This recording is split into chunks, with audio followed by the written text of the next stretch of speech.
억울해요. 어릴 때 아무것도 안 사준 엄마. 나한테는 그렇게 인색하더니 이모한테 빚 보증 서서 단칸방에 살게 하고 자기 잘못 없다고 뻔뻔했어요. 그래서 지금 이렇게 되었어요. 돈이 부족하다. 왜 이렇게 돈이 없나? 왜 팁이지 많은가? 이런 생각을 하게 만들었다고요. 그게 제 책임인가요? 왜 계속 가난해야 돼요? 왜 계속 당하고 무기력하게 있어야 돼요? 저는 지금 누군가의 처분만을 기다리는 아무 힘이 없는 임차인이에요. 월세 받는다고 이렇게 유세 떨어도 되나요? 임차인들 삥 뜯어도 되나요? 내용 증명 4번이나 보내면서 나를 갖고 희롱해요. 저는 그 소유주들 다. 하.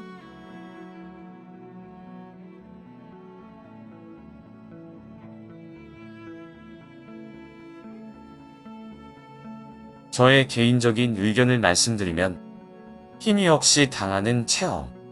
이것이 이번 생에 민과 민 가족 주변 영혼들의 공동체험인 모양이군요. 계속 당하기만 하는 체험을 계획했는지 아니면 극적인 반전을 이루어내는 체험을 계획했는지는 알 수 없지만 모든 것은 본인 스스로 영혼 차원에서 기획한 드라마일 뿐임을 잊지 마시기. 참나의 설계는 참 야속합니다. 행복만을 집어넣어놨으면 참 좋겠는데 커다란 불행들 역시 포함되어 있죠. 평온하고 안정적인 삶을 누리다가도 지뢰처럼 어느 날 갑자기 폭발을 일으키며 불행이라는 놈이 나의 삶에 끼어들게 됩니다. 참나는 도대체 왜 평탄한 삶 대신 이런 굴곡진 롤러코스터를 주로 즐기는 걸까요? 정말 의문입니다. 그냥 부자로 태어나서 호의호식하며 여유롭고 풍족한 삶을 계획했으면 참 좋았을 것을 괜히 불행으로 가득 찬 삶을 설계해 나서 이렇게 생고생을 해가며 힘들게 살아야 하는 건지.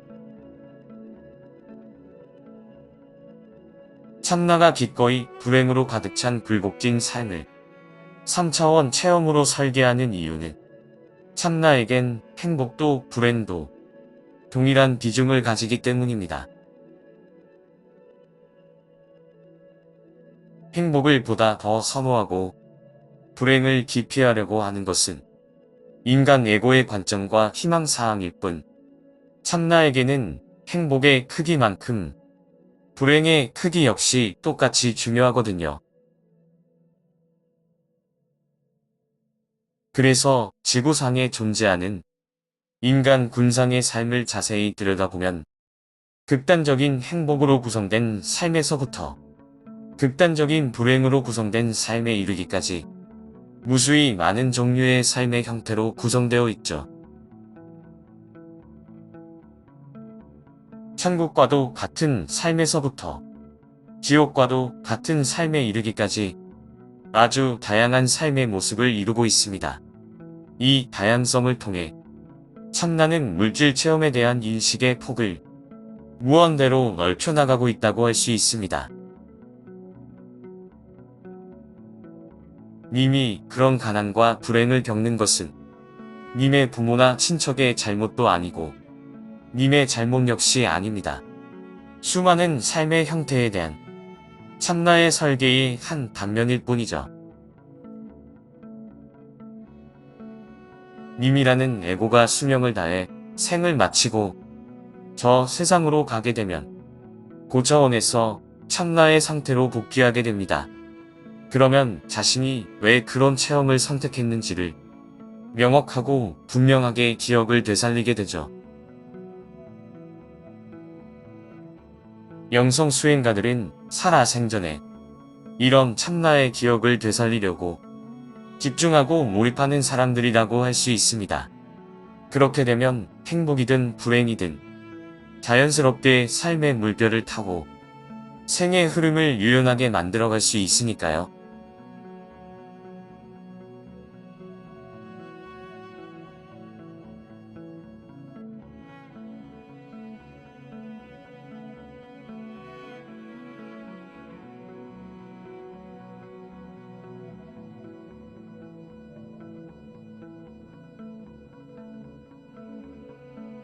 질문이 있습니다. 리얼리티 트랜서핑 2편을 읽고 있는데 자각몽이 굉장히 위험하다고 쓰여 있어서요. 자각몽 시 무한한 가능태 공간에서 현실화되지 않은 가상의 섹터에 돌아다니는 것은 괜찮지만 만약 현실화된 섹터에 들어가게 되면 그 영혼은 영원히 돌아올 수 없다고 쓰여 있네요. 정말 그런가요? 또 저자는 여기서 현실화된 섹터란 우리가 살고 있는 이 세계일 수도 아닐 수도 있다고 하는데 무섭네요. 그리고 아스트랄계는 이와는 또 다른 메커니즘이 작용하는데 매우 위험하다고 쓰여 있고요. 이 책을 읽은 뒤로 가위눌림과 진동 단계에서 저의 의식이 아스트랄 가는 것에 대한 두려움을 느껴서 더 진전이 안 되고 있습니다. 저도 아스트랄 체험을 하고 싶은데 두려움이 제 앞을 막네요. 도와주세요.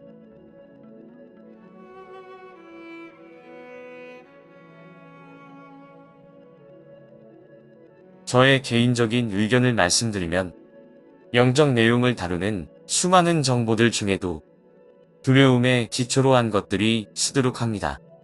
왜냐하면 상위자화라고 해서 모두 사랑의 에너지만 내뿜는 게 아니기 때문입니다. 3차원 상대계 물질계는 이원성을 바탕으로 하므로 영성 경험 역시 극한의 이원성을 체험하게 되죠. 따라서 본인의 에너지를 어느 쪽으로 집중하느냐에 따라 끌려오는 영성 에너지가 천차만별로 나타나게 됩니다.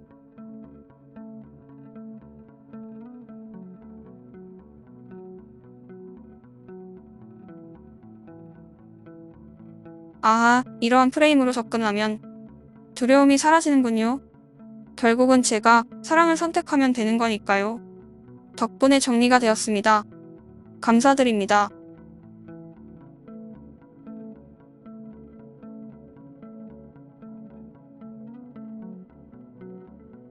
영성 정보를 접하실 때 맹목적으로 다 받아들이지 마시고 왠지 나의 에너지와 맞지 않는다고 생각이 들면 그냥 흘려버리시기 바랍니다. 그리고 두려움에 대한 것은 거부하고 없애려는 생각보다는 아, 이런 에너지도 있구나 하면서 차분히 바라봐주고 수용하고 관조한다면 다른 형태의 생산적 에너지로 변환이 가능하기도 하니 참조하시기 바랍니다.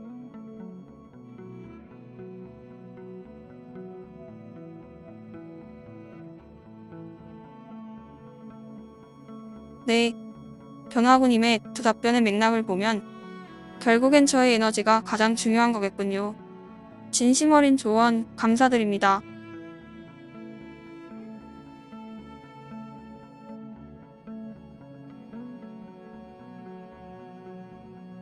맞습니다.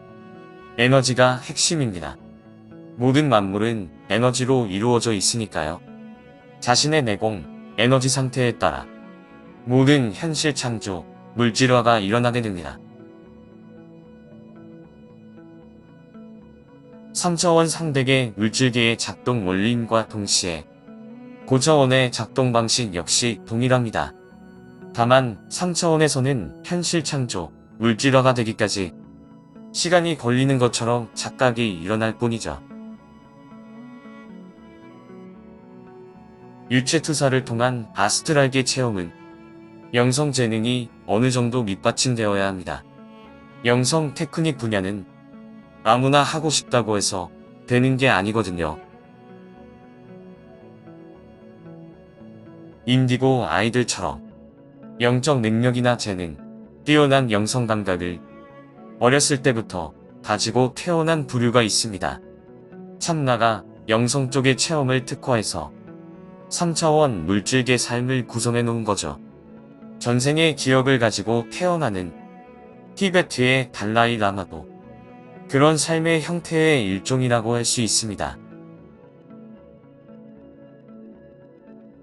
이렇게 특화된 영성 감각을 DNA에 포함해서 가지고 태어난 게 아니라면 영성 테크닉 분야에 대한 관심과 시도는 오히려 스스로에게 좌절과 절망감, 패배감만 심어주기 쉽습니다.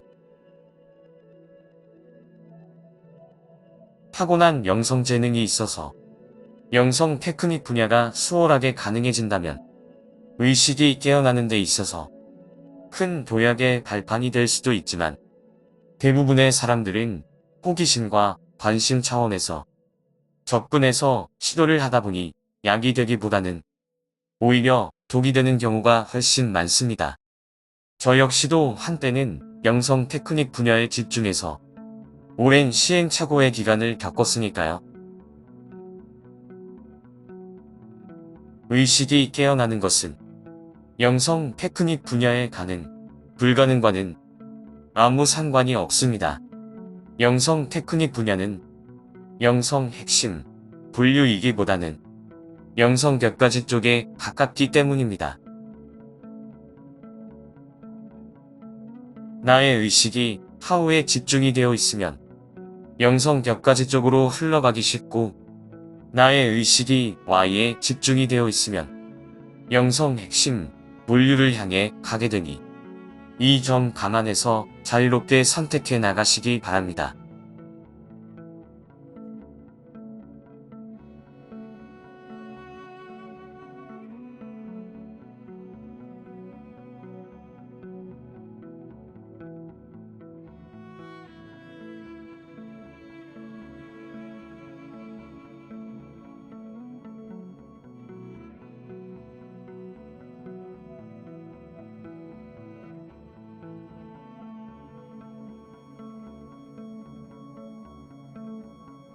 결국 색즉 시공을 깨달아야 하는데, 즉 매트릭스 영화에서 네오가 현실이 홀로그램으로 이루어진 가짜 세계임을 깨닫자 슈퍼맨이 된 것처럼 공의 본질을 봐야 하는데 쉽지 않은 것 같습니다.